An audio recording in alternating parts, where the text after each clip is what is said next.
Kisah ini berawal dari seorang pria bernama Lee Yong-gu. Ia adalah penderita keterbelakangan mental yang memiliki masalah komunikasi dan juga perilaku. Meski kecerdasannya di bawah rata-rata orang dewasa pada umumnya, namun Yong-gu adalah figur ayah yang baik dan sangat sayang terhadap putri semata wayangnya. Putri kecilnya itu bernama Yesung. Di usianya yang ke-6 ini, Yesung sebentar lagi akan masuk sekolah dasar. Siang itu di depan toko perlengkapan sekolah, Yesung ditemani ayahnya sedang melihat-lihat tas berwarna kuning yang ada gambar karakter anime favoritnya. Dimana tiap kali keduanya melewati toko tersebut, Yesung selalu berhenti sambil berandai-andai bisa memakai tas itu di hari pertamanya bersekolah. Namun karena uang sang ayah belum cukup untuk membeli tas tersebut, Yesung pun cuma bisa menghayal memilikinya. Demi mengabulkan keinginan sepele putrinya itu, Yong-gu menyisihkan uang demi uang dari hasil gajinya tiap bulan sebagai tukang parkir. Tapi ketika uangnya sudah terkumpul dan ingin membeli tas itu untuk putrinya, sayangnya Yong-gu kehabisan stok. Dan stok terakhir baru saja dibeli oleh anak perempuan seusia Yesung yang datang bersama kedua orang tuanya. Yong-gu cepat-cepat menerobos masuk ke dalam toko untuk memohon agar tas itu tidak dibeli karena Yesung sudah lama menginginkan tas tersebut. Namun dengan keterbatasan perilaku dan komunikasinya membuat ayah si anak perempuan marah dan memukul Yong-gu. Melihat ayahnya dihajar sambil dimaki-maki, Yesung cuma bisa nangis. Walaupun tidak mendapatkan tas itu, tapi Yong-gu berjanji akan membelikan tas yang sama persis agar Yesung bisa memakainya di hari pertamanya masuk sekolah. Si kecil Yesung lalu mengingatkan ayahnya untuk jangan memaksakan diri. Meski hidup dalam ekonomi yang kurang, tapi Yesung bahagia tinggal bersama sang ayah.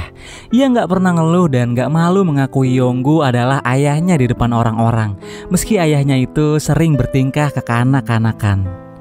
Dan Yesung tahu betul kebiasaan ayahnya setiap berangkat kerja. Beberapa langkah kemudian, pas Yesung hitung sampai 3, ayahnya pasti balik badan dan melakukan gerakan-gerakan aneh untuk menghiburnya. Di basement tempatnya bekerja sebagai tukang parkir, ketika sedang istirahat, Yong-gu dihampiri gadis kecil yang kemarin membeli tas Sailor Moon.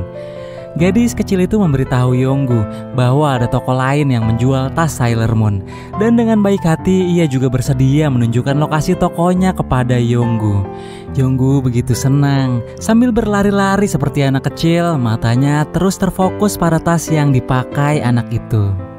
Saat melewati pasar yang banyak genangan air, malangnya gadis itu mengalami kecelakaan sampai meninggal di tempat. Dengan polos, Yong-gu segera memberikan pertolongan pertama pada si gadis yang sudah tergeletak dengan luka di kepalanya tersebut. Namun nasib malang juga menimpa Yong-gu, seorang saksi yang kebetulan lewat melihat perbuatan baiknya sebagai tindakan asusila sekaligus pembunuhan. Yong-gu pun dilaporkan atas tuduhan penculikan, kekerasan seksual, serta pembunuhan. Parahnya lagi, ayah korban yang kemarin sempat memukul dan membentaknya di toko peralatan sekolah adalah seorang komisaris jenderal kepolisian.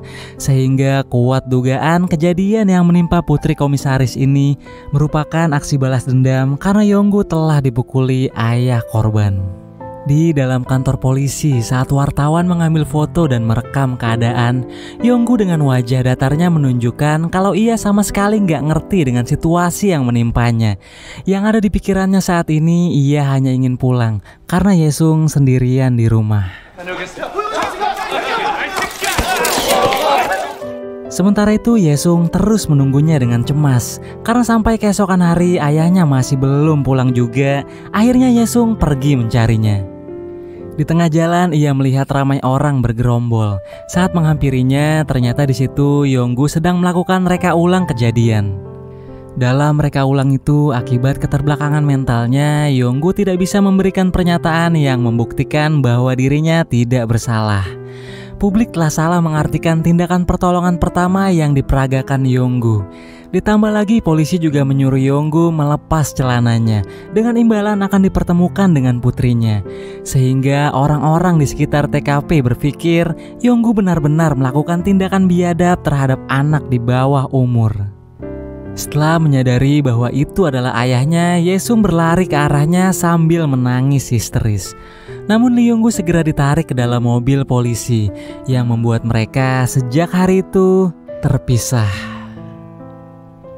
Keesokan harinya, Yonggu akhirnya dijebloskan ke dalam sel tahanan. Ia mengisi sel nomor 7 dengan 5 orang penjahat di dalamnya yang terjerat kasus berbeda-beda, dari pencopetan, penipuan, bos gangster, penggelapan uang, hingga seorang pria mesum.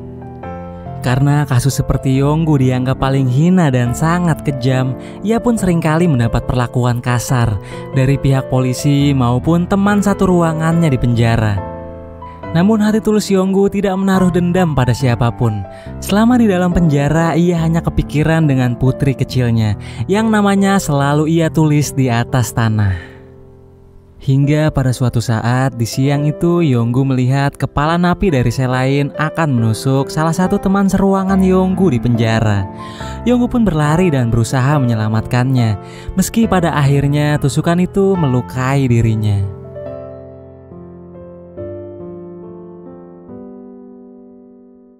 Orang yang diselamatkan Yonggu merupakan orang yang paling disegani di dalam sel nomor 7. Karena kejadian tersebut, Yonggu pun diberikan satu permintaan oleh teman-teman satu selnya. Namun ia hanya menyebut nama anaknya, Yesung. Sementara itu, selama Yonggu mendekam di penjara, Yesung kini tinggal di panti asuhan bersama anak-anak yang juga senasib dengannya. Beberapa waktu kemudian, panti asuhan tersebut mengadakan acara keagamaan di lapas tempat Yonggu berada. Yesung yang tergabung dalam grup paduan suara tiba-tiba menghilang di tengah acara.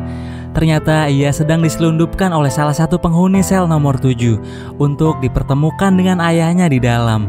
Sehingga pertemuan mengharukan antara anak dan ayah yang malang ini pun terjadi.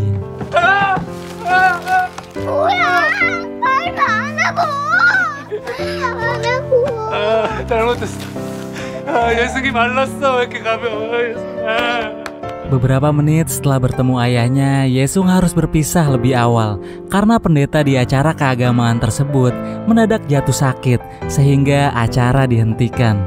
Yesung buru-buru dikembalikan, namun kelima sahabat Yonggu terlambat karena rombongan panti asuhan sudah lebih dulu pergi.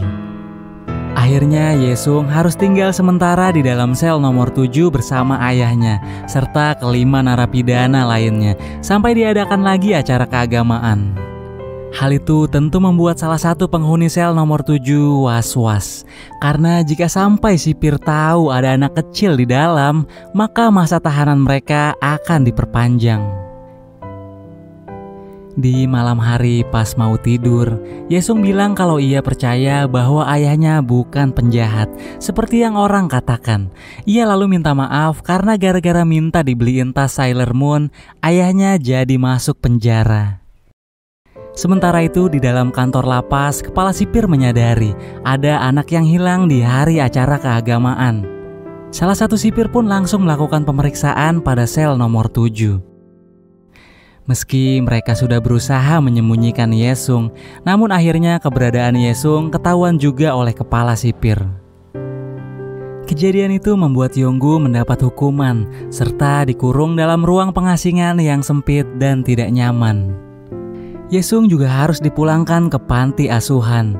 Semalaman itu ia hanya bisa menangis karena harus kembali terpisah dengan sang ayah tercinta. Beberapa hari kemudian terjadi kebakaran hebat di lapas tersebut. Hal itu disebabkan oleh salah satu tahanan yang marah karena mengetahui ada tahanan yang bisa membawa kerabatnya ke dalam sel. Kepala sipir segera memerintahkan kepada bawahannya agar para narapidana dikeluarkan dari sel mereka. Ia lalu mengurus napi yang telah menyebabkan kebakaran tersebut. Namun sayangnya ia justru terjebak dalam kobaran api di dalam ruangan. Untungnya Yonggu berada di sana sehingga dengan cepat Yonggu menyelamatkannya. Kepala sipir yang nyawanya diselamatkan oleh Yonggu bernama Hwan Min. Saat bangun dari pingsan, ia sudah berada di rumah sakit. Dokter yang merawatnya bilang, jika bukan karena pria aneh yang menolongnya, pasti Hwan Min sudah mati. Setelah Hwan Min tahu kalau orang yang dimaksud si dokter adalah Yonggu, di situ Hwan Min pun bertanya-tanya, apakah orang yang memiliki ketulusan dan keterbelakangan mental seperti Yonggu bisa tega membunuh seorang anak kecil. Di sisi lain, saat masuk sekolah, Yesung terlihat murung. Gurunya kemudian bertanya pada Yesung, apa yang sedang dipikirin sama nih bocah hingga ia begitu sedih di kelas. Yesung hanya minta diantar ke tempat ayahnya tinggal, karena ia ingin sekali bertemu ayahnya. Pertemuan ini sekali lagi membuat Yonggu begitu senang. Ia dapat kembali melihat putri kecilnya itu meski terhalang kaca di depannya. Sayangnya kebahagiaan yang dirasakan keduanya dibatasi oleh waktu. Yonggu harus kembali ke dalam sel tahanannya karena waktu menjenguk tahanan telah habis.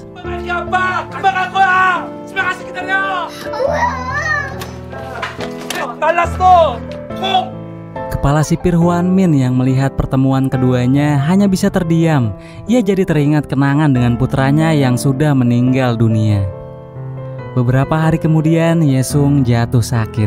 Ia nggak mau makan karena terus kepikiran ayahnya. Saat Hwan Min menjenguknya, Yesung dengan wajah melas minta dipenjarakan agar dirinya bisa bertemu sang ayah setiap saat. Kepala sipir Hwan Min pun jadi nggak tega. Ia lalu pergi untuk melihat berkas kasus penyelidikan Yonggu dan menemukan keanehan dalam berkas tersebut. Di mana tidak mungkin Yonggu dapat mengisi berkas laporannya dengan tulisan yang begitu rapih dan bahasa yang tertata. Hwan Min lalu pergi menghadap Komisaris Jenderal Kepolisian untuk memohon agar mencabut tuntutannya karena Yonggu tidak bersalah. Namun Pak Komisaris menolak karena menurutnya harus ada pihak yang disalahkan atas kematian putri kesayangannya. Beberapa hari kemudian, Yonggu yang sedang berolahraga di lapangan dihampiri oleh salah satu sipir. Sipir itu memberitahu Yonggu bahwa sidang keputusan kasusnya akan dilaksanakan minggu depan. Teman-teman satu selnya yang percaya Yonggu adalah orang baik, kemudian mencari tahu kejadian apa yang sebenarnya menimpa anak komisaris. Mereka berusaha memahami bahasa yang Yonggu sampaikan dengan melakukan simulasi adegan kejadian. Dari situ mereka menyimpulkan bahwa penyebab kematian gadis malang itu karena kepalanya terbentur aspal dan tertimpa batu bata saat tergelincir di jalan pasar yang licin. Di hari kejadian, Yonggu langsung memberikan pertolongan pertama atau CPR yang ia dapat dari pelatihan di tempat kerjanya. Tapi karena perilaku dan cara bicaranya yang sulit dimengerti, membuat Yonggu tidak bisa membuat pernyataan yang bisa membela dirinya, sehingga orang-orang menyangka Yonggu melakukan tindakan asusila. Kelima rekannya lalu berusaha agar Yonggu bisa bebas dari dakwaan palsu yang menjeratnya. Dari hari ke hari, Yonggu diajarkan cara berbicara dengan benar untuk membuktikan bahwa ia tidak bersalah di persidangannya nanti. Hwan Min juga sering membawa Yesung untuk bertemu dan menemani ayahnya di dalam tahanan. Sehingga Yonggu lebih giat menghafal tulisan-tulisan yang berisi sangkalan bahwa ia telah melakukan kejahatan. Yonggu sempat mengatakan bahwa ia telah dipaksa menandatangani laporan palsu dengan iming-iming akan dipertemukan dengan putrinya dan dibelikan tas Sailor Moon.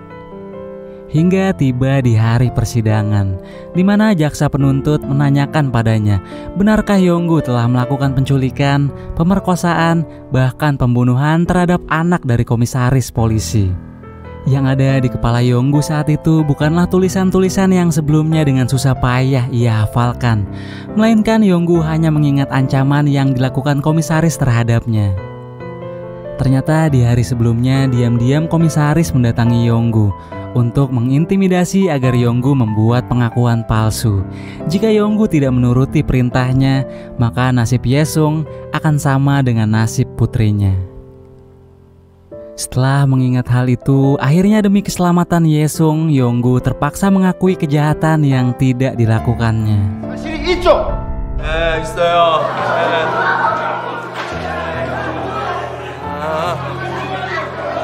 맞아요. 내가 그랬어요. 내가 Mendengar pengakuan Yonggu barusan, Hwan Min mencoba membelanya. Ia percaya Yonggu tidak melakukannya. Hwan Min pun tidak mengetahui dengan yang terjadi pada Yonggu di hari sebelumnya.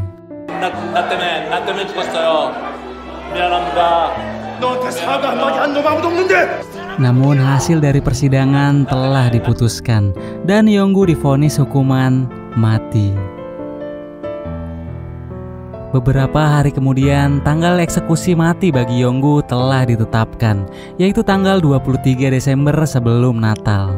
Namun mirisnya, hari itu bertepatan dengan hari ulang tahun Yesung. Sebelum hari eksekusi, Yonggu tampak menjalani hari-hari terakhirnya dengan bahagia. Setiap Yesung datang mengunjunginya, Yonggu juga masih suka melakukan gerakan-gerakan konyol untuk menghiburnya. Saat jauh dari putrinya, hal itu membuat Yonggu rindu, sehingga ia sering menuliskan namanya dimanapun. Sementara saat ini Yesung tinggal di rumah Hwan Min dan istrinya, di mana keduanya memperlakukan Yesung seperti anak mereka sendiri.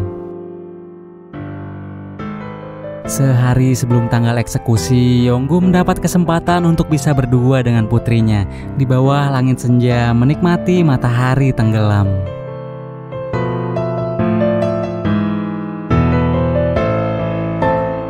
Hingga tiba di hari eksekusi itu berlangsung.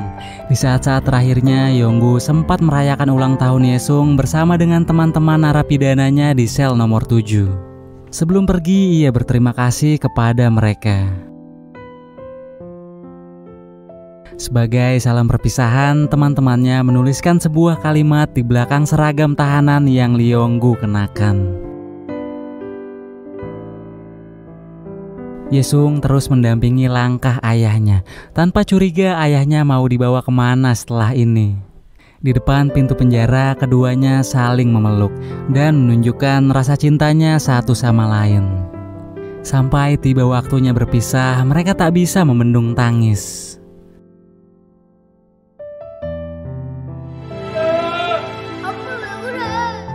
Yesung yang mengingat kebiasaan yang selalu ayahnya lakukan, kemudian menghitung sampai 3 sambil mengharapkan ayahnya datang untuk memberikan gerakan-gerakan konyol yang selalu menghiburnya. Namun sejak saat itu ayahnya tidak pernah kembali lagi.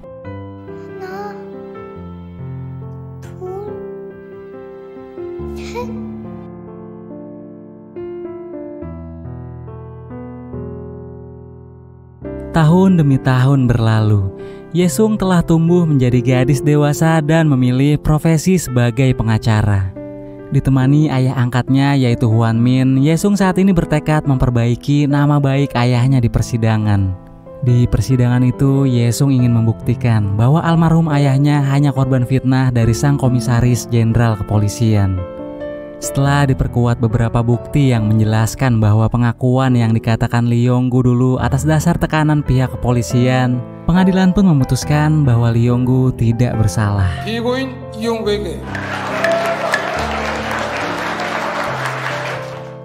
Yesung meminta kepada orang-orang yang menghadiri sidang untuk memaafkan semua kesalahan ayahnya sewaktu masih hidup.